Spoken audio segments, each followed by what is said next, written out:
Nah, ini nasib baik nih. Hari ini ketemu sama juragannya Venturindo, bosnya pembuat listrik. Ya kan? Kita udah menikmati setiap hari, tapi sih yang salah satu yang buat putra putri Indonesia. Ini sama Mas Budi ini kita datangnya sama-sama dari Boyolali ya, Mas. Jadi jadi di Wong desane lah artinya kan di gitu. Boyolali itu kita itu penghasil susu sapi ya, Mas. Susu sapi dan kekeringan orang dikenalnya gitu lah. Memang tempat kita memang rada susah sih ya. Memang kan air juga susah. Waktu kecil kita memang agak susah lah ya. Memang Tapi termasuk ya alhamdulillah lah, maksudnya kita bisa memberikan manfaat kepada orang lain lebih banyak lagi. Walaupun kita ya wong desa kan, tapi kan iso teknologi ya teknologi kota tuh, Mas. betul, betul. Itu artinya jangan itu yang saya sering menemui itu wong desa isin, malu dan segala macam kan kayak gitu loh. Nah gitu loh. Ternyata kan Mas Didi juga bisa Iya, bersaing iya, artinya bahkan menurut saya sih termasuk mencari rekor lah. iya. Bisa menaklukkan Jakarta kata Pak Nono sih begitu.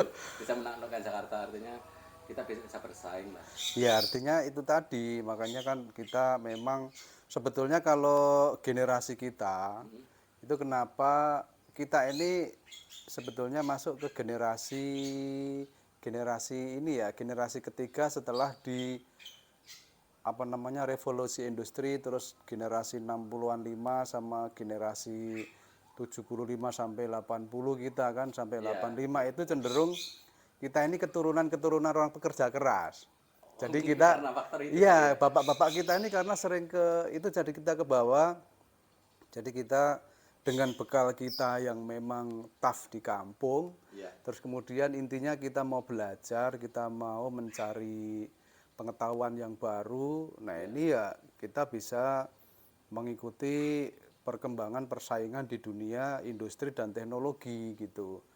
Nah, alhamdulillah perusahaan-perusahaan yang saya pimpin itu memang saya tekankan kepada teman-teman dari manapun kalian asalnya, mau dari kota, mau dari kampung, mau dari Sabang Dari sampai gunung. Merauke, dari gunung sampai pantai, Iya. tapi ketika kamu sudah berorganisasi dan kamu mau belajar, pasti semua akan kamu dapatkan Iya, gitu. itu yang harus ditanamkan lah ya. Iya.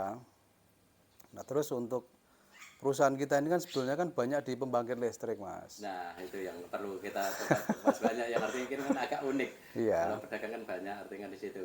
Nah, kira-kira nih Mas, untuk di pembangkit itu kira-kira energi lah atau tenaganya dari mana saja sih Mas? Artinya kita coba berpikir ke depannya juga. Mungkin Pak Didi bisa sampaikan juga rencana dunia atau bagaimana lah itu Tentang pembangkit. tentang pembangkit ini bagaimana gitu loh. Ke depannya bagaimana sih gitu. Nah, ini menarik. Karena Karena memang harus kasih yang berat-berat kalau terus terang aja kan gitu. jadi gini, kita itu dalam bahasa apabila kita bisa menguasai teknologi, Nah, maka kita akan menguasai dunia. Kemudian apabila kita menguasai energi, maka kita bisa mengendalikan industri dan manusia. nah itulah. Nah, itu. Jadi salah satu kemajuan zaman dan perkembangan teknologi itu tidak luput dari perkembangan dari industri pembangkit listrik, Mas. Iya, Karena betul, industri betul. pembangkit listrik ini kan energi. Betul. Dan energi ini dari masa ke masa ke masa ini seiring dengan pertumbuhan manusia dan Selalu teknologi bertambah, selalu betul. bertambah.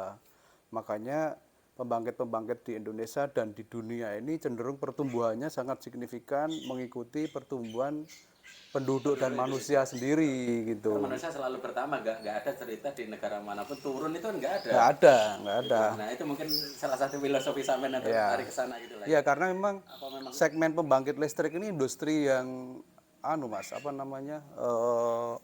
Istilahnya jadi primadona. Karena tidak semua pengusaha dan industri mereka mengetahui dan memahami dan mengerti tentang pembangkit listrik. tapi pengen. Iya, tetapi juga belum tentu apa namanya teknologi banyak lah sebetulnya Iya. banyak teknologi, tetapi teknologi yang proven mengenai pembangkit listrik itu juga tidak banyak. sehingga banyak teknologi yang murah, teknologi yang kurang bagus gitu dipaksain dengan anggaran yang rendah, tetapi lifetime-nya itu tidak bagus gitu. Nah, terus kemudian mengenai pembangkit listrik, ini sebetulnya kalau saya bicara global, nah ini pembangkit listrik itu kita bisa kategorikan pembangkit listrik bahan baku yang dibakar atau yang menghasilkan itu yang diperbaharui dan tidak bisa diperbaharui. Nah, itu pelajaran Artinya, SD sebenarnya. iya, ini kan pembangkit listrik yang tidak dapat diperbaharui ini ya pembangkit-pembangkit listrik yang energi fosil. Iya. Seperti batu bara, diesel, solar. Nah, itu kan itu tidak bisa diperbaharui. Kita dipakai habis, dipakai habis, pakai habis, pakai habis. Nah, tetapi sumber lain yang sedang kita kembangkan dan pemerintah sedang fokuskan itu adalah pembangkit listrik energi baru dan terbarukan.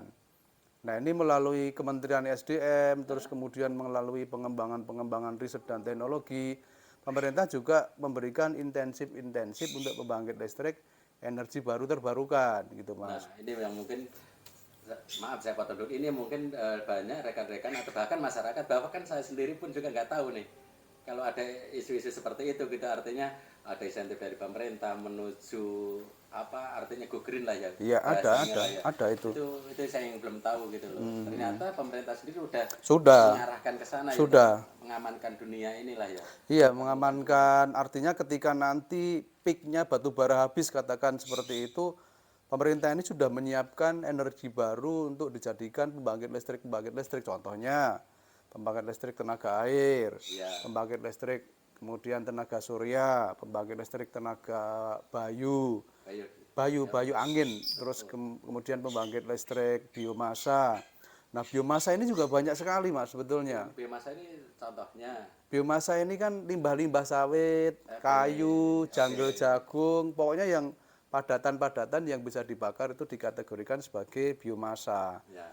Sedangkan sampah, contohnya yang kalau orang Jakarta lah pusingnya kan Bantar Gebang lah contohnya, itu kan pusing kepala. Artinya beli tanah yang luas untuk nimbun sampah dan segala macam, terus mungkin yang Surabaya yang udah bikin lah ya, kalau nggak salah. Yang artinya mungkin itu nambah-nambah ide lah ya. Jadi ke depan sampah kan akan pusing kepala, buangnya di mana. Begitu ditumpuk juga akan menimbulkan masalah pencemaran lingkungan dan segala macam. Iya. Ya ini kalau itu sudah ada juga. Pembangkit listrik tenaga sampah itu di Bantar Gebang pun juga sudah ada Mas. Jadi kalau pembangkit listrik tenaga sampah itu termasuknya juga renewable energy. Dan cara kerjanya juga dia ada dua macam juga. Itu sampah bisa langsung dibakar atau sampah kita bisa bikin gasifikasi dulu. Jadi teknologinya beda.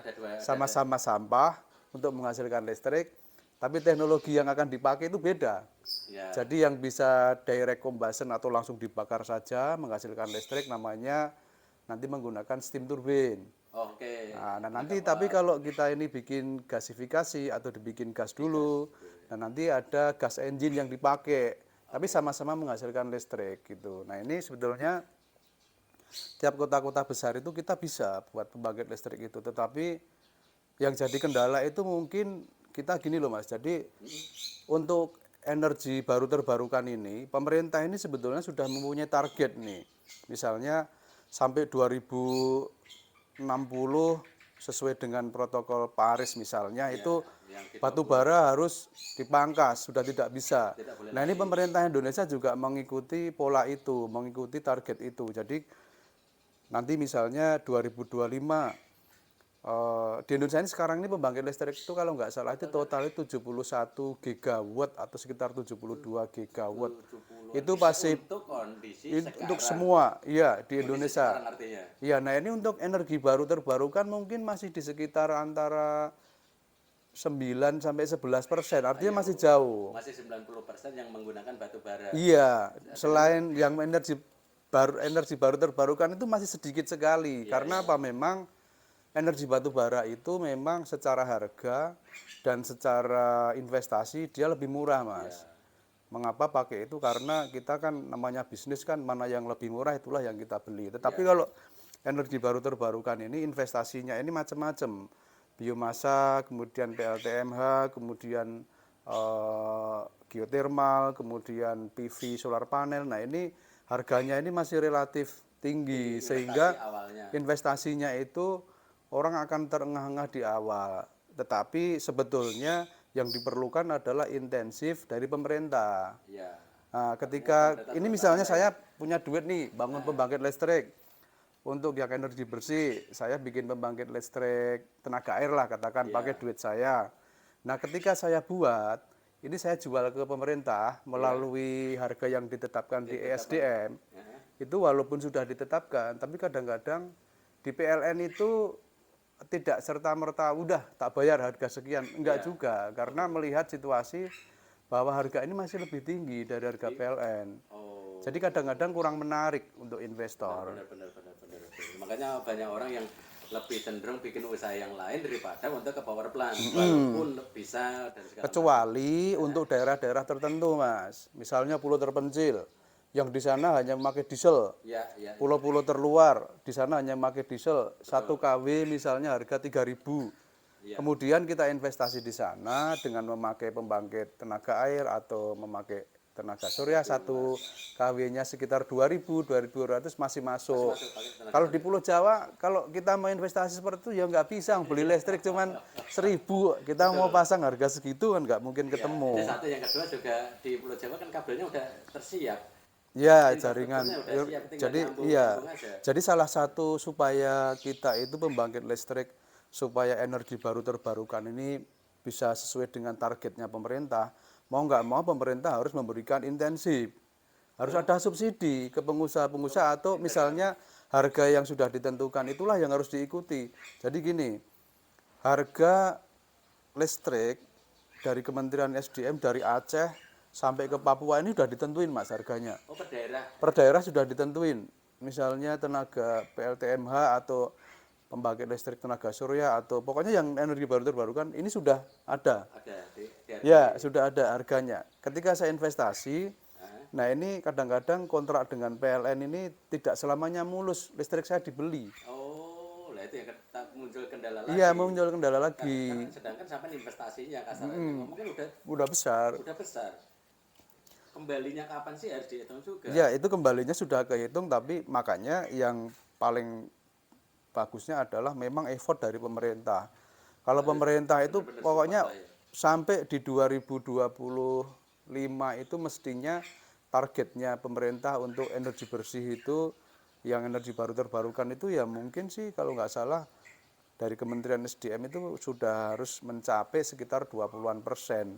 Jadi kalau hitung-hitungan pemerintah harus mensubsidi listrik itu sekitar berapa ya? Sekitar 1,7 triliun atau berapa gitu. Artinya tetap mensubsidi. Yang saya katakan angkanya saya tidak tahu pasti, tetapi untuk mewujudkan target yang linear itu pemerintah harus memberikan subsidi pembelian listrik. Ya, karena kalau enggak bakalan jalan udah. Ya, itu satu. Yang kedua kan juga kita harus berpikiran juga ada dua lah ya, memikirkan dunia, artinya bumi kita tempat berpijak. Yeah. Yang kita gali batu bara setiap hari satu. Yang kedua kita harus juga memikirkan anak cucu juga. Iya, pasti habis masyarakat kan. juga ya, harga listriknya kan otomatis kalau apa ya di biaya-biaya PLN ini dibebankan ke masyarakat juga nggak mungkin nggak ketemu. Artinya memang belum saatnya kita itu menaikkan TDL ya.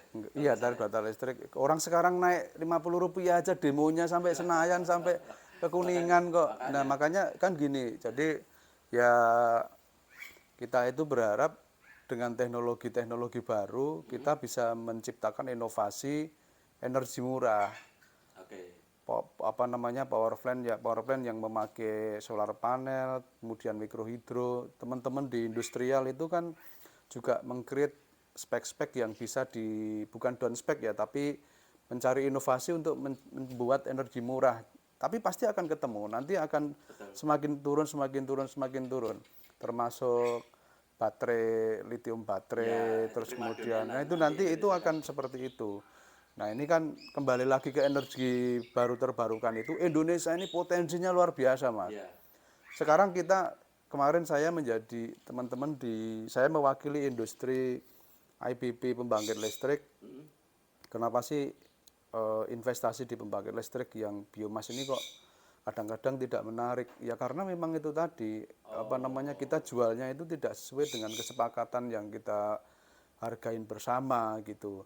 Jadi misalnya biomasa itu di seluruh Indonesia itu ada berapa ribu pabrik apa namanya pabrik kelapa sawit. Oke, Kelapa sawit itu mereka itu sudah mengenerate power sendiri selama betul, ini. betul. Dia punya Jadi sendiri. iya, jadi dia punya steam turbine, Heeh. dia memakai boiler yang memakai limbahnya sawit, yang notabene limbah itu dipakai untuk bakar boiler untuk menghasilkan steam turbine.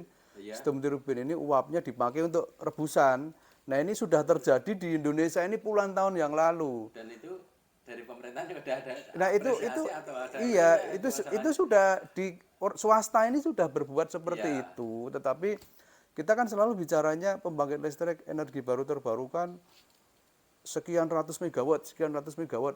Kita bicara kecil-kecil dulu aja lah. Misalnya betul, betul. dari Aceh, Sumatera Utara, Padang, Lampung, pembangkit listrik yang excess power dari pabrik-pabrik sawit, Sawitnya. yang 2 mega, 1 mega, 2 mega, 1 mega, dibeli aja. Itu kan sudah tidak perlu kita ini jor-joran investasi. Mereka udah investasi sendiri swasta. Mau nggak mau dia akan investasi Iya, masalahnya, lah kan dia gitu. punya bahan bakunya kok. Iya, makanya. Dia punya limbahnya cangkang, punya limbahnya EFI, punya limbahnya fiber. Nah. Selama ini cuman dibuang buat nggo ngerabuk, carane dhewe kan ngerabuk. Untuk pupuk Bener, kok bener. itu. Ya itu satu. Yang kedua kan nggak salah kan sekarang udah mulai ini kan bikin limbahnya dari limbah kelapa sawit yang di apa namanya biogas kan. Jadi pome itu sudah, Pome, yang itu juga artinya sudah. Itu juga tambahan lagi artinya kan Itu ada teknologi. menuju ke go green kan. Nah, iya itu yang biomas. Iya. Kita excess powernya kita beli aja dari pabrik sawit 1 mega yang biomas. Kemudian yang biogas yang dari pome misalnya keluar 500 setengah mega lah, 500 kW kita beli, PLN beli. Iya. Itu udah 1,5 mega satu pabrik sawit misalnya yang kapasitas 30 ton. Pabrik sawit lagi dibeli lagi, pabrik sawit lagi kita beli excess powernya aja. Excess power dari mereka. Sisa tenaganya. Sisa tenaganya itu. Nah sekarang dia mau bikin excess power tetapi harganya ora cocok ya, mendingan gue tuku sapi to ning pabrik sawit, gue ngingu sapi wae. Memang ada beberapa perusahaan udah piara sapi lah. Ada, Daripada dibakar menghasilkan listrik terus Mendingan PLN ternyata duitnya- aneh. Tapi kira Duitnya mending gue tuku sapi to kok kene kebun-kebun sawit kan karo menghidupi masyarakat kebun-kebun itu toh. dapat pupuk lagi kan Nah sekarang gitu loh. kita kemarin sebagai prototipe itu kita bikin power plant yang memakai bahan bakunya ini sekam padi mas. Oke. Ini di Palembang ini kebetulan yang punya beliau Pak Soekarta itu PT Buyung Putra Sembada. Nah, mungkin Nah ini ini beliau orang baik itu orang sukses di Palembang di Sumatera Selatan membuat pembangkit listrik tenaga sekam padi Nah, pertama kali di Indonesia. Ini sebetulnya teknologi sederhana, tapi kita ini terlalu dikungkung teknologi ini. Ini kita cuman yang simpel bakar sekam padi untuk ngasilin uap, muter turbin, misalnya ngasilin listrik, muter dinamo pabrik, ya kan? dipakai sendiri atau dijual ke PLN? Dipakai sendiri 3 mega. Itu luar biasa kan. Artinya limbahnya sekam padi besar lah, 3 mega kan sisa. Iya, itu dipakai untuk muter 3 mega masih sisa. Karena kan orang selalu melihatnya yang gede 5 mega, 10 mega. Buat aja 3 mega, 2 mega.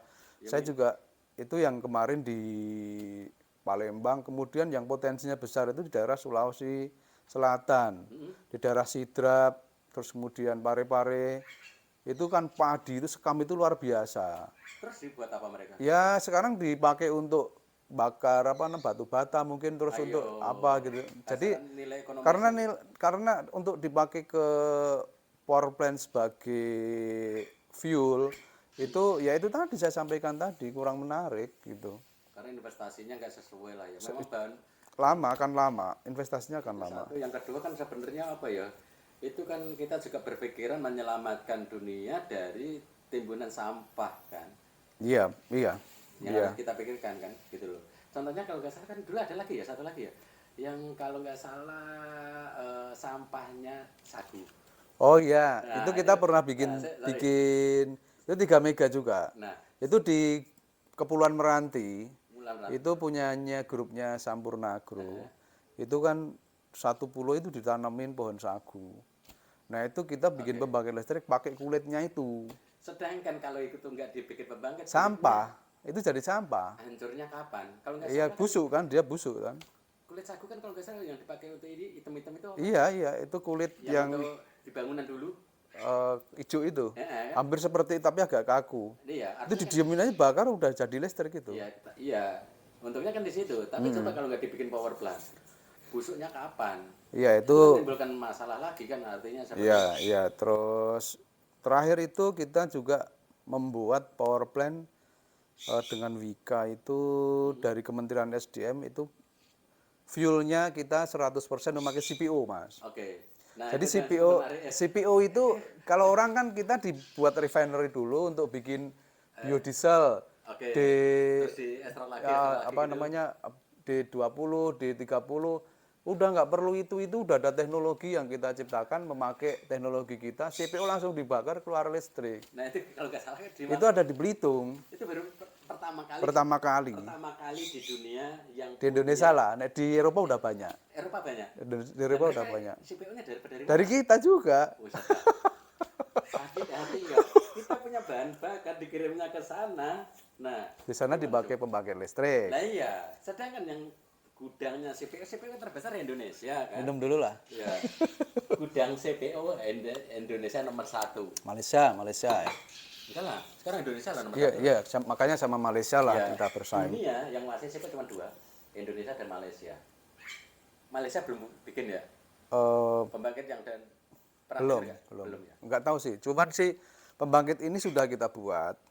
Artinya ketika nanti diesel tidak ada, ini tidak ada, ini pun jadi gitu. Ini sudah disiapkan sama Kementerian SDM. Saya itu yang prototipe itu yang ngetes yang trial itu kita dulu sama Wika, terus sama BPPT juga. Kita sama BPPT. Nah, ini kita tes di workshop kita. Nah, jadi ketika nanti tidak ada solar, CPO itu udah bisa langsung dibakar jadi listrik, nggak perlu biodiesel dibikin D20 apa namanya B30 itu. B20 ya? Iya, yang nanti terus itu Baru bisa biayanya kan mahal. Nah, ini lebih murah. Nah, ini mungkin yang Pakai masih teknologi. banyak orang yang ternyata Indonesia itu memiliki sesuatu yang di dunia mungkin atau mungkin hanya apa ya, di Indonesia ini sudah ada sesuatu pembangkit contohnya atau perusahaan-perusahaan yang apa ya, mungkin se Asia baru satu dan segala macam lah ya. Mungkin di Eropa ya, saya baru dengar malah di Eropa mah justru pembagiannya dari sini ya. Oh iya, Itu dia CPO udah banyak dibakar di sana memang. Terus kemudian kita bicara pembangkit listrik. Nah, ini kan Indonesia itu potensinya itu seperti geotermal. Geotermal itu luar biasa, panas bumi. itu Negara-negara seperti kita di Indonesia terus kemudian yang subtropis kayak kita ini yang apa namanya banyak gunung berapi, terus kemudian pantai, terus kemudian angin, kemudian panasnya cukup. Nah, ini potensinya kita bisa lebih besar lagi. Ya itu tadi intinya pemerintah memberikan kepastian, memberikan kepastian harga. Jangka panjangnya hargamu sekian ya wis tak beli, udah. Tapi komitmen jangan rubah-rubah. Tapi komitmen gitu, engko ganti menteri. Iya, engko ganti menteri, ganti permen. Engko padahal kene wis kontrak 10 tahun. Iya. Ganti menteri, permennya diganti, yo investornya modar toh ya. Nah, ini yang jadi masalah. Nah, kalau cuma 1-2 miliar oke lah. Ya, iya. Ini kan 1 miliar. Ya, ini 1 mega investasi sih Sekitar ya mungkin ya average lah kalau energi baru terbarukan ya 1.300.000, 1.400.000 sampai di 2 juta lah tergantung pembangkitnya. Iya per mega. per mega ya. Tergantung apa misalnya biomas ya 1.500.000 per mega masih 1.500.000 apa nih? 1.500 US dollar per mega. Nah, berarti sekitar 22 miliar ya per mega ya. Terus kemudian misalnya mikrohidro pembangkit listrik hidropower lah mau mikrohidro, mini hidro atau PLTA itu ya antara 1.900.000 sampai 2.200.000 per megawatt tergantung konturnya juga kan desainnya. Nah, ini artinya kan masih masih tinggi dibanding dengan pembangkit listrik yang batu bara. Batu bara itu sekarang 1.100.000, 1.200.000 per mega itu sudah bisa jadi, gitu kan? Investasinya. Bakarnya pun murah juga. Kan batu bara lebih murah, gitu Iya, kan? jadi dua-duanya murah. Dua-dua murah, makanya harga jual listriknya juga murah. Betul. Paling 6 sampai 7 sen kan harga listrik batu bara kan. Kalau yang energi baru terbarukan ini mungkin kan bisa 12 sen, bisa ya 1000, artinya kalau rupiah ya 1.700, 1.800, 2.200 per kWh. Sen sama ratusan. Lah ya makanya dijadiin rupiah kan seperti itu. Tapi saya rasa suatu saat pasti akan kita itu lah, kita fungsinya selalu berusaha. Ya itulah kuncinya dua. Kalau menurut saya ya dua lah garis besarnya. Yang penting kita selaku di teknologinya, ilmu terapan teknologi kita kembangkan bagaimana supaya energi ini mendapatkan energi murah ke depannya. Energi baru terbarukan yang selalu berkreasi untuk mendapatkan energi yang murah. Yang kedua selalu inovasi. Yang kedua ya kepastian jaminan dari pemerintah mengenai tarif, mengenai kebijakan, mengenai regulasi, firm. Ketika firm menarik pasti. Indonesia ini banyak orang pinter, banyak orang kaya kok. Cuman kadang-kadang kan kita ini minta dipastiin aja, diyakinkan. Ketika kita diberi keyakinan, kepastian, tertulis, ya pasti banyak yang mau. Iya, besar industri pembangkit listrik. Iya. Cukup menarik ya, terus kita bicara power plant sampai besok pagi nggak kelar lah ya, artinya aduh bingung loh saya mau nanya apa lagi loh. Nanya apa? Pusing kepala.